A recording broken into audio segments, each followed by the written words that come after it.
Well, hello there. How is everyone? I hope you're all well on this wonderful, marvellous midweek hump, baby. You're looking absolutely marvellous, by the way. And this is video 2 of 2. Just 2 videos today. 2 videos. And tomorrow we got the court hearing. Do not forget, I think it's 5:30 p.m. UK time. And it's 10:30 a.m. Latah County time, because they're like 7 hours behind us.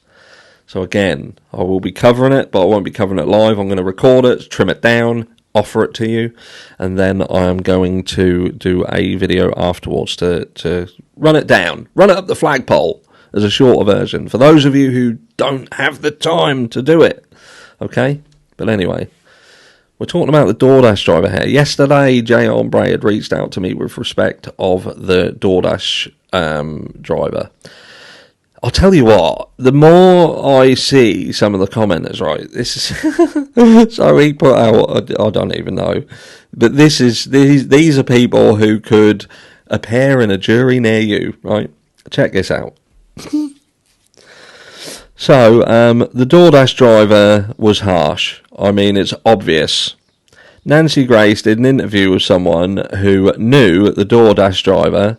They said they started acting weird after the murders, talking in a strange accent, and that they were going to move in with a family who lived in England, and that was the last they heard of them. He's finally getting called out. Don't try and defend him. It was a clever attempt, harsh, but you should come back to Idaho and face the music. Drop the accent. I always could tell it was sketchy. Come Claire. I think he was the DoorDash driver, finally someone who agrees with me. The whole fake accent, acting like he's from another country when his entire time he's been in Idaho. Yep. I'm apparently the DoorDash driver from Moscow, Idaho. I couldn't even tell if he was joking. I genuinely couldn't tell if he was joking or not. But apparently not.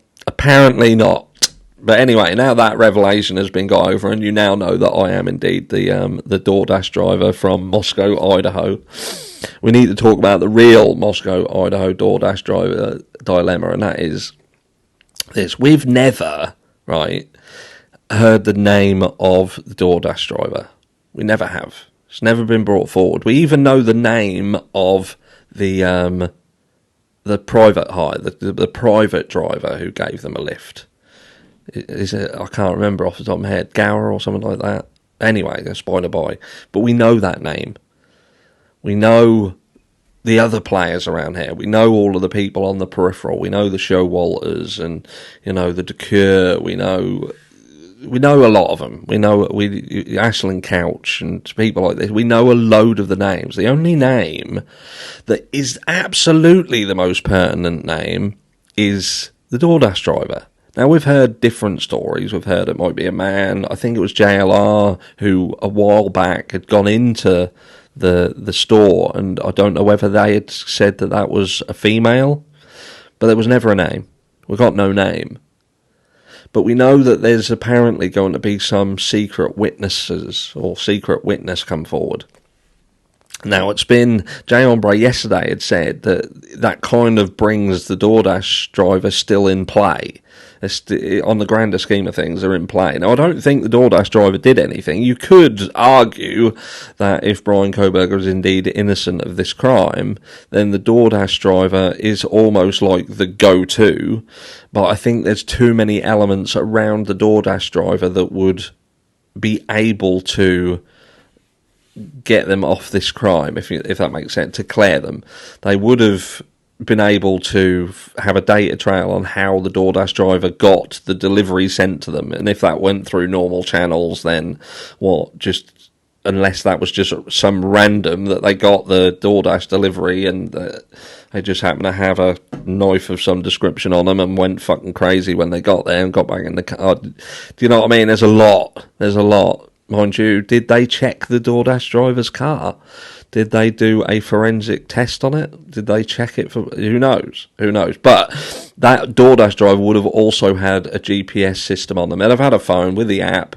They'd have received the order. They would have collected. They would have then gone, likely using GPS on the phone, on the app, to go. And then they'd have had to execute... Wrong word to use... But execute that they had dropped the order off, and that they had now cleared that job cleared, and they would have likely been able to follow where they went after that and the time frame of that. So you would think that they would quite easily be able to clear the DoorDash driver. Doesn't mean that they couldn't clear if the DoorDash driver dropped anybody else off or anything like that. I don't know. There is some things that, if Bryan Kohberger didn't do it, the DoorDash driver, there are some questions around it. But for now, my personal opinion on the DoorDash driver is that the DoorDash driver is a witness. Now, I said this when Jay Bray reached out yesterday. The thing is, for me, they both came from the same area at around the same time. And at this time of the night, you know, I feel that there wouldn't have been an abundance of traffic on the road. These two cars would have been potentially, and what I mean is the white Hyundai Elantra, if the white Hyundai Elantra was indeed Bryan's and it was coming from Washington all the way into Moscow, these cars would have pretty much been in tandem, and I've said this before. They would have pretty much been in tandem, and the DoorDash driver likely saw that car. Very likely saw the car. Now, if they've got a dash cam, for instance, they could have the rear number plate of that car if they're following that car. Could. Now, I'm not saying that they got a DoorDash. You would think that if they had a dash cam, they would be, and Taylor would at least have evidence of that by now. It's like the video that I did earlier with respect of the stalking. You would think that if the prosecution had any form of evidence whatsoever that would prove that Bryan Kohberger was surveilling these victims, she would have it by now, unless they're going down the route of trial by ambush. But with respect to the DoorDash, again, I think if they'd have had any solid evidence, like in video format, that, Ann Taylor should have it by now. But, is there an eyewitness, another eyewitness that would say that they followed the car, saw the car, took the number plate, and there you have it? Is that who's going to come forward? I don't know. But for me, because of the lack of knowledge on the name, we don't know who they are. We've never heard anything. We've never been able to. And how...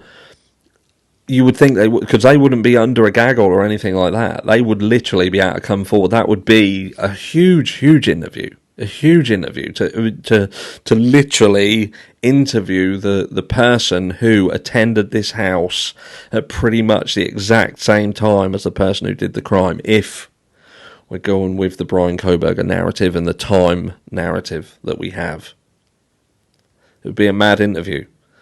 So the fact that they are completely off radar, like every single body else around this crime, because nobody's talking about anything, apart from Ashlyn Couch, talking about stalking again. I have a funny feeling we are going to hear from the DoorDash driver, and the DoorDash driver is going to be a witness. You heard it here first. Could be wrong, but I don't think so. DoorDash driver, witness. Have a fantastic rest of the midweek hump, and I will see you all either later or tomorrow. Possibly later. Yeah, possibly. Have a good day. See you soon.